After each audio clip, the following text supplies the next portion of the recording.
उनकी जिंदगी में पत्नी का क्या महत्व है, ये पत्नी के मैके जाने के बाद ही आकाश को पता चला था।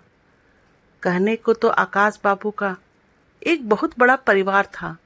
चार चार बेटों और नाती पोतों से आकाश बाबू का घर गुलजार था। लेकिन उनके लिए सब बेकार था। नाश्ते और खाने की कौन पूछे। समय पर चाय मिल जाती तो यही बहुत बड़ी बात थी। प्लास्टर लगे पैर पर उनके अपनी जगह से हिलना भी मुश्किल हो रहा था। पर पेशाब के लिए उनके अपने पोतों की जरूरत पड़ती। पोते तो खैर दादाजी के दुलारे थे। वो हंसते हंसते दादाजी की सेवा करते। लेकिन उनकी बहुएं ससुर जी के काम को करने से कतराती थी। उनको अपने ससुर जी एक आफत की तरह लगते। कहाँ तो पहले वो अपने पति और बच्चों की परेशानियों से दो चार होती थी। अब एक ससुर की जिम्मेदारी अलग थी जो उनके लिए सिर दर्द से कम नहीं थी। पहले प्राय आकाश बाबू दफ्तर से लौटते तो पत्नी को चिढ़ाने के लिए ही कहते, तुमको तो दिन भर कुछ काम धाम रहता नहीं है, दिन भर बस बैठी रहती हो। लेकिन पत्नी के मैके चले जाने के बाद आकाश बाबू को दाल चावल का भाव जैसे मालूम पड़ गया था। कुछ तो पत्नी के विछोह में और कुछ पैरों पर चढ़े प्लास्टर ने पत्नी की अहमियत को समझा दिया था। वो भली भांति इस बात को महसूस कर रहे थे कि पत्नी का जीवन में क्या महत्व है। करीब महीने डेढ़ महीने के बाद आकाश बाबू के पैरों का प्लास्टर कट चुका था।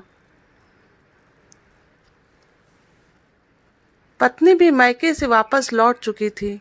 दोनों घर में बैठे हुए शादी विवाह की बातें कर रहे थे कि तभी एक दिन आकाश बाबू का दोस्त घूमते फिरते मिलने चले आए।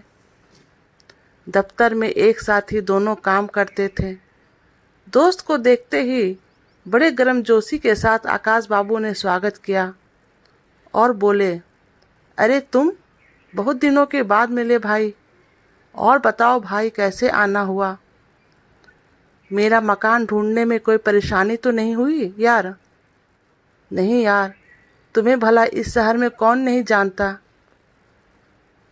तुम्हारा घर ढूंढने में कोई दिक्कत नहीं हुई भाई। बड़ी आराम से मिल गया तुम्हारा घर। अरे पत्नी जी, आज बहुत बड़ा दिन है। आज हमारे यहाँ हमारे दोस्त आए हैं। जा जरा गर्मा गर्म चाय तो ले आ। जब पत्नी चाय ले आई तो चाय के बहाने ही दोनों दोस्त पुराने दिनों को याद करने लगे। आकाश के दोस्त चाय की अपनी प्याली मेज पर से उठाते हुए बोले, और सुनाओ, तुम्हारी तो बड़ी मौज में कट रही है यार। देख ही रहा हूँ तुम्हारे इस हरे भरे पूरे और आबाद परिवार को। वाकई में तुम बहुत ही खुश नसीब आदमी हो यार। तुम्हारा तो भरा पूरा परिवार है भाई। एक मैं हूँ सो तो है भाई, लेकिन तुम्हारे साथ क्या हुआ? भाई भाभी तो ठीक है ना? आकाश बाबू को जैसे किसी दुश्चिंता ने घेर लिया था और उनके चेहरे पर जैसे किसी अनिष्ट की आशंका उभरने लगी थी।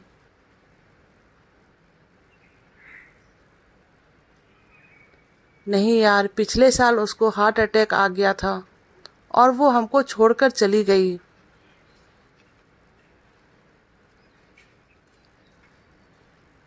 कुछ देर उनके बीच खामोशी छाई रही।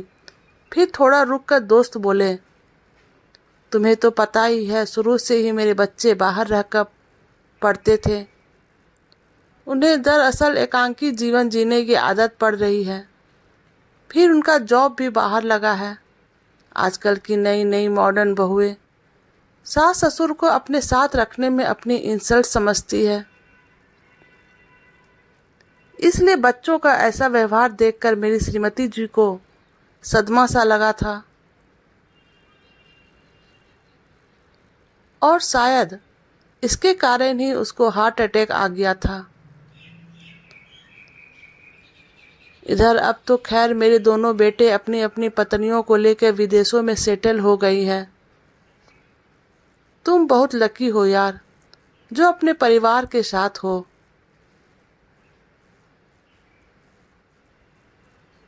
तुम विश्वास नहीं करोगे, जब से मेरी पत्नी का स्वर्गवास हुआ है, तब से एक कप चाय की तलब भी अगर होती है तो अंदर से दिल मचल उठता है। खाली घर काटने को दौड़ता है भाई। पत्नी को खोने के बाद ही उसका महत्व समझ पाया हूँ। दोस्त रुहासे हो चले थे, तभी दोस्त की गाड़ी ने हॉर्न बजाया था।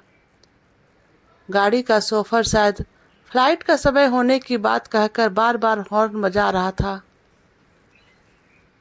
फिर दोनों दोस्त एक दूसरे के गले मिले और उसके बाद आकाश बाबू को दोस्त वहां से चले गए। आकाश बाबू ने अपनी पत्नी से बड़े ही प्यार से कहा, जरा मुझे सहारा देकर बेडरूम तक तो ले चलोगी? प्लास्टर का घाव भी पूरी तरह से भरा नहीं है। पत्नी ने हाथ कुछ अंदाज में थामा, जैसे वो कहना चाह रही हो, अभी हमारी यात्रा तो बहुत दूर तक है एक दूसरे के साथ। तो फ्रेंड्स, अगर आपको हमारी स्टोरी पसंद आए तो प्लीज़ चैनल को लाइक और सब्सक्राइब कर दीजिएगा और बेल आइकन को प्रेस करना बिल्कुल ना भूलिएगा।